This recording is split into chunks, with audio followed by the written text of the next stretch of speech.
Don't go on your next hunt without knowing why you might miss. Get your free copy of Shot Placement 101 today. Details at closingthedistance.com.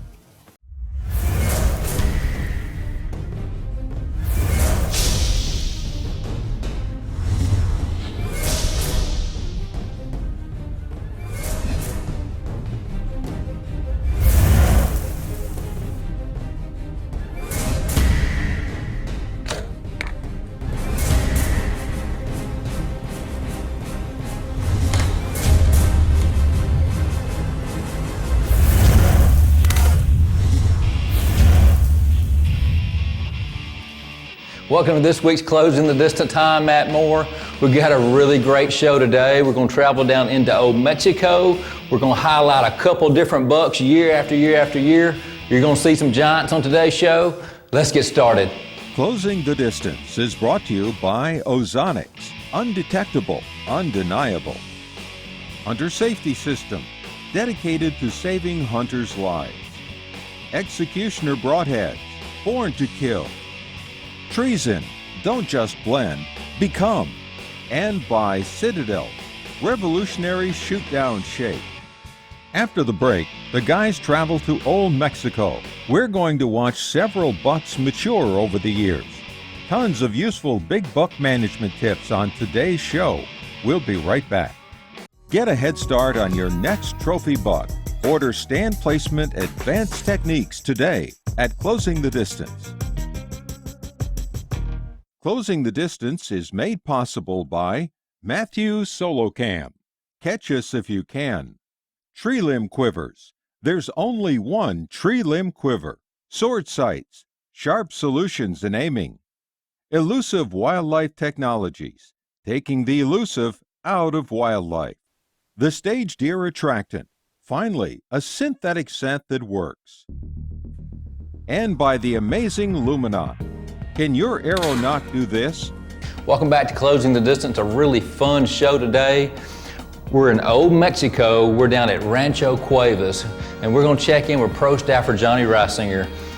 Johnny's going to follow some bucks year after year after year, and he's going to highlight and give us some tips on management and what deer do and how they grow year after year. He's going to start out with a buck that they name Palms. He's an awesome looking deer. Let's check in with Johnny. Back in 2012, I was riding around on the ranch with Mark Buzzeye. We was riding around on the high rack and we spotted this one buck, and Mark was introducing me to him because he'd already given him a nickname. Even at 4 years old, this deer had already started having webbed out main beams. So he'd already nicknamed him Palms. And you know, at that time, he was a good looking deer, you know, 140s, maybe 150s. But, you know, of course he was 4 years old, but, you know, had no idea what the deer was going to turn into. And that's one of the things that I guess intrigues us the most, is letting these deer grow old and see what they will do. So in season 2013, I was out filming deer, and this deer named Palms, he become a regular. Matter of fact, sometimes I laugh because I thought he was like a magnet. No matter where I set up to film, here this deer started showing up. And I just become intrigued with this deer because how he was growing, how he was moving along.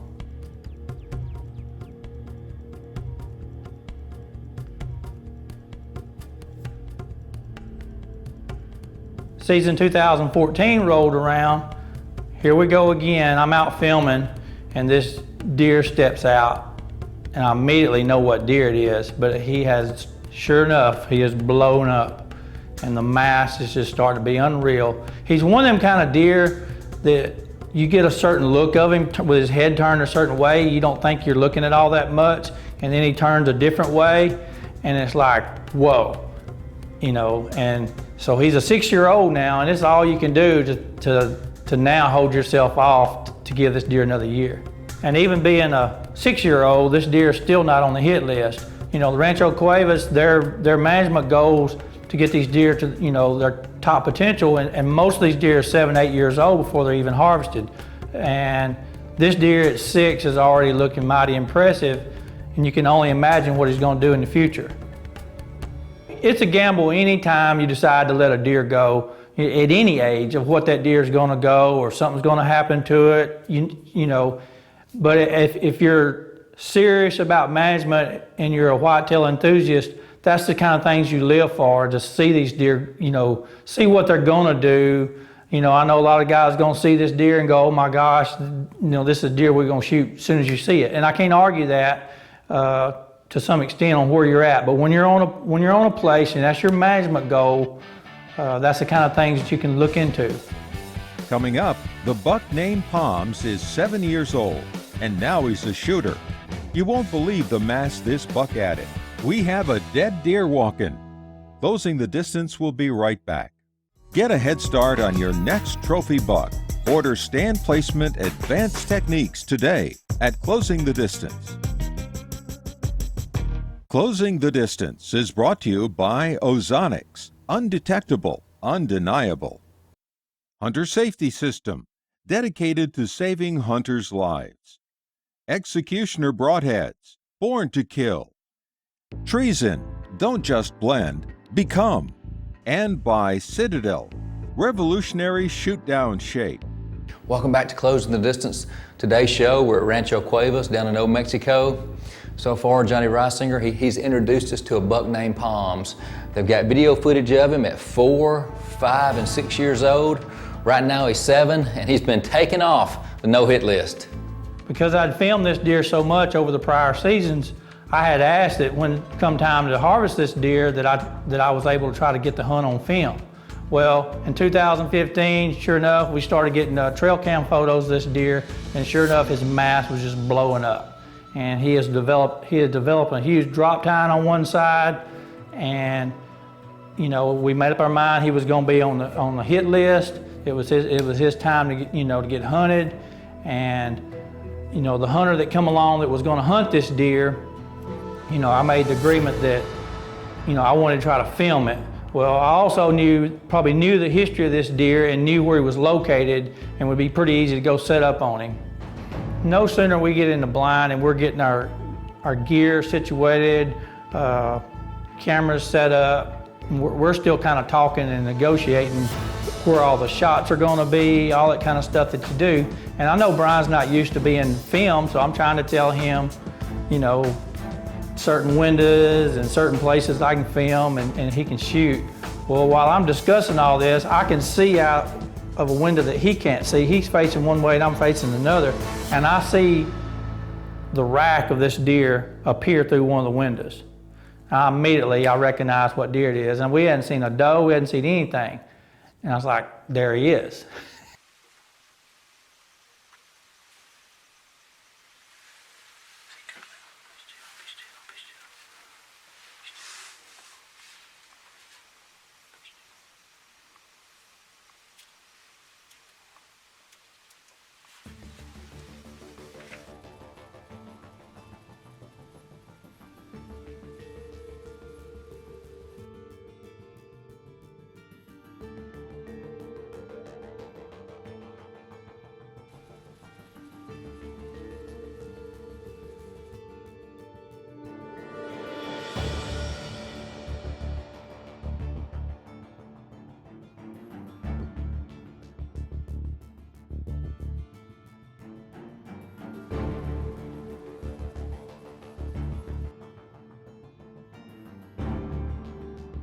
And before I could even, I'm trying to talk with Brian because I'm all about trying to get it on film, doing this stuff. This guy, he is not playing around. He is at full draw, and he knew he was fixing. I said, this guy's fixing to shoot, and I knew I better get on this deer the best I can in a matter of a second.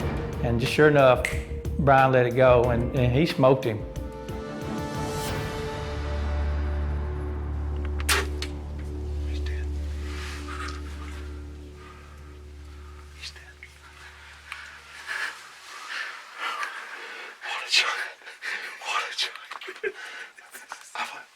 That's the first time I've seen that deer up close. What a giant. He has got the biggest mass of any Mexico deer you'll ever see in your life. That is crazy. I've seen him like it a long way off, but I've never seen him that close. Dude, what a giant. Oh my God. That is freaking awesome. We have been hunting 10 minutes. 5 minutes. We just got in the stand and we killed this deer. Oh my God. We had planned like 5 days to try to hunt this deer and we got 5 minutes. I'm like, oh my God, what a giant. I spent more time charging Oh batteries. my God. We set this blind up for 2 hours a day, brushing it all in, this and that, and I'm like, you gotta be kidding me. And I just freaking double lunged him. He has to be 60 yards tops. Oh my God.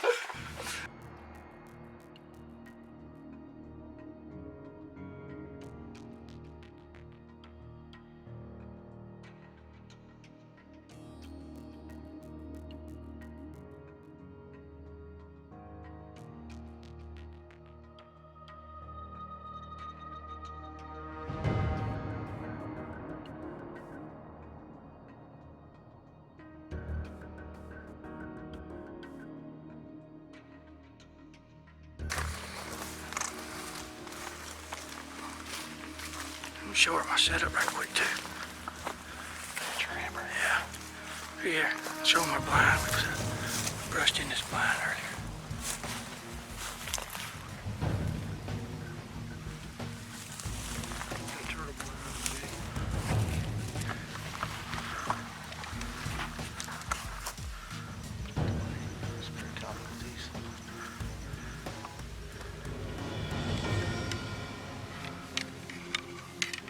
He crashed right through that brush, didn't he?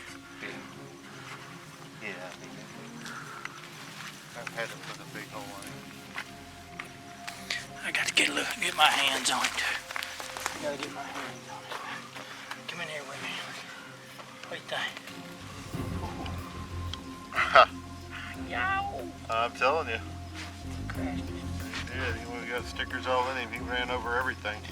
Told you he'd grow on you. Oh, when he walked in at 20 yards, I was like, oh my God, look at the moose antlers. It's crazy. Big buck plus car right there. That's a protein thing. Man. Say this, deer, you picked the right person. He just likes me. Every time I sit somewhere, he comes out. You told me that before we even. He knew I was there. He come to see me. He was looking for me. He was. He was looking for me. He found you. For the last time, he found you. Look at the thorns in this. Oh, he ran over everything. He didn't go down no deer trails. He took to run 80, 90 yards, whatever he ran. He dropped. He didn't go down any trails. He ran over everything. Gotta feed them, let them grow old. Yep. Sweet. Yeah, I'll film you dragging him out. Right through the thorns. We finally walked up on this deer and closed the distance on him, so to speak. There was so many emotions going through my head, all in a rush. You know, I'm looking at the excitement of Brian walking up onto his trophy deer, and we're having a good time. We're high-fiving. We're doing the whole thing. At the same time, you know, I've got a little bit of remorse, you know, or not really remorse, but I'm gonna miss the deer. I've filmed this deer so much, it becomes something that, you know, because I love filming animals and I'd film this deer so much, it becomes something that you can't help it, this deer's beautiful. After we get back to camp, everybody wants to try to see the kind of mass that this deer's got and get a kind of a tally on what he thinks he's going to score because of all this mass. You know, this deer ends up going 180 inches. You know, he's got like, you know, 49, 50 inches of just in mass on this deer. After the break, the guys highlight several more amazing whitetails. Do you like drop tines? Closing the Distance will be right back. Want more from Closing the Distance? Subscribe to our YouTube channel and follow us on Instagram. Closing the Distance is made possible by Matthew Solocam. Catch us if you can. Tree limb quivers. There's only one tree limb quiver. Sword sights. Sharp solutions in aiming. Elusive Wildlife Technologies. Taking the elusive out of wildlife. The Stage Deer Attractant. Finally, a synthetic scent that works. And by the amazing Luminot. Can your arrow not do this? Welcome back to Closing the Distance. We're still down at Old Mexico at Rancho Cuevas. We have a couple more bucks that we want to show you some age progression on, and let's learn some tips and information of how you can grow some big deer on your property.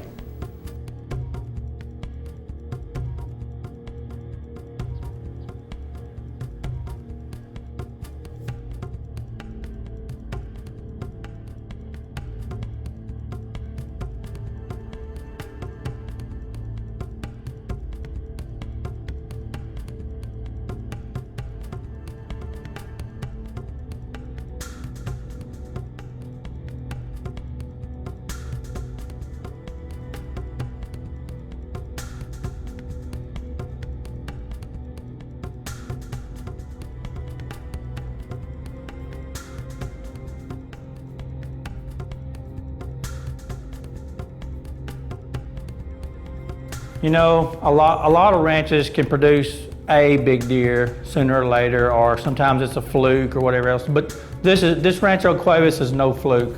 I mean, the Palms is one particular deer on the ranch that I just happened to watch, you know, grow up a little bit. But, you know, just in 2015 alone, you know, there were several big bucks, you know, in the 200 class range. I know there was 1, 2, 3, at least 4 drop tine deer that was killed off ranch. And the reason for that is not only the genetics are there, but they let them get the right age and nutrition to get to that point.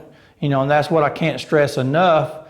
You know, over all the numbers and all the figures and this, that, and the other, you got to let them get mature to get that kind of potential. I mean, for example, another big deer that I'd filmed in 2014 that just about any hunter in the world would just lick his lips over. One of the most gorgeous big 10-point bucks with a big drop tine. I'd see him running through the brush, chasing does, coming out. I mean, it's like just a gorgeous buck. He was on the no-hit list, and, you know, and it takes a lot for guys to do that. You know, not just anybody can just put a deer on a no-hit list like that, you know. But just to watch that one deer get 1 year older and see what he did over the next year is just unbelievable. Throughout the fall of 2015, we were already getting trail cam pics of this double drop tine deer that we knew was the 10-point with the 1 drop the year before. I mean, he's added so much more, and then the classic double drop that you just don't see that every day. Mark Budseye, the manager of this ranch, ended up harvesting this deer, ended up scoring 209, I believe, and then it's like, his son, little Mark, you know, harvested a 200 with double drops, ended up being the largest drop tine in all of Mexico this fall. Little Mark's double drop deer, he's a really cool buck, and it just drives home the point of why we should let these deer get a little bit older before we harvest them. Mark sent me a picture of the buck when he was 7. He was just a big typical, would have scored in the 160s. Feed these deer, let them grow old, and in 1 year, this deer added about 40 inches. And then Victor Sanchez, he killed a big double drop, beautiful deer. I mean, just this whole season has just been awesome. You know, I could talk about management probably for a whole nother episode, but, you know, just to conclude on this ranch at the Rancho Cuevas, basically with the right genetics and everything and the food program they got going on, to let these deer get to their maximum potential, they're letting them get another year or 2 older than most ranches are probably doing. You know, a lot of people will say a 4 and a 5-year-old deer's, you know, mature enough to shoot, but it's been proven these deer aren't gonna start really putting on till after they're fully mature. You know, so as you're gonna start seeing drop tines and kickers and forks, it's gonna start showing up at 6 and 7 and 8 years old of age. A couple things before we go. You know, first of all, special thanks to Rancho Cuevas and the men behind the scenes who let us come out and film and follow some of these bucks year after year after year. And they have an awesome management program going on. I mean, it's really simple. Feed them, let them grow old. And that just kind of proves the point to everybody. If you want big deer on your property, you have to feed them and you have to let them grow old. And don't be too quickly to write off a deer. Don't be too quickly to put a deer as a cull or say a deer is a management buck. Give these deer some age and I guarantee you, you won't be disappointed. On today's show, we're learning a great lesson that we have to always be careful not to judge a deer too quickly, because we can write off a deer that can turn out to actually have great potential and transform to be the buck of a lifetime. And you know, I thought about how true that is of life. As a pastor, I run into people all the time that struggle because somebody somewhere in their life told them they were no good, or maybe told them what they weren't, or told them what they could never do. And all of a sudden, that definition that somebody gave to them became their reality. And we all have to be very careful that we don't let the opinions of other people become our reality. When the truth of the matter is, God never sees us just as we are. God sees us as we can be. There's an Old Testament story about a guy named Gideon who is fearful, and he's hiding behind a barn threshing wheat because he's afraid of an incoming army. And when God shows up and encounters this guy, He doesn't call him a coward. He doesn't call him, somebody that is running for his life. He addresses him this way. He says, "Gideon, you mighty man of valor, you mighty man of courage." God never sees us as we are, but He always sees us as we can be. In other words, He doesn't see us in our present state. God sees us in our potential state. So I would encourage you, if you've struggled in life because somebody maybe has put you down or told you something that you're not, don't ever let somebody else's opinion of you become your reality. Let God identify who you are. Find your identity and your purpose in God, because He loves us and He has a great plan and a great purpose for our lives. If you'd like to know more about a personal relationship with God through His Son, Jesus Christ, just go to closingthedistance.com and click on the Moment of Truth tab.